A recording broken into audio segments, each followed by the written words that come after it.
حضور علیہ السلام نے ایک دن صحابہ سے فرمایا تھا کہ تم ایک ہوتے ہو اور کئی ہزار کافر کو بھگا دیتے ہو، ایک وقت آئے گا کہ ایک کافر ہوگا اور 1000 مسلمان کو بھگا دے گا۔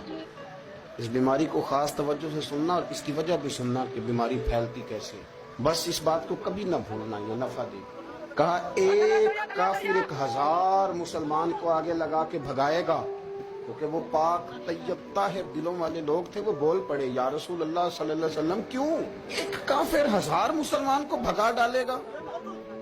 کیا وجہ ہوئی؟ کیا ہو جائے گا؟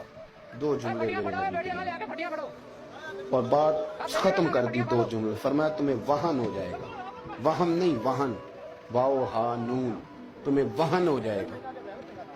یا رسول اللہ یہ کس بیماری کا نام ہے؟ اللہ کے رسول علیہ السلام فرمانے لگے اس کا ترجمہ یہ ہے کہ تمہیں دنیا سے پیار ہو جائے اور تمہارا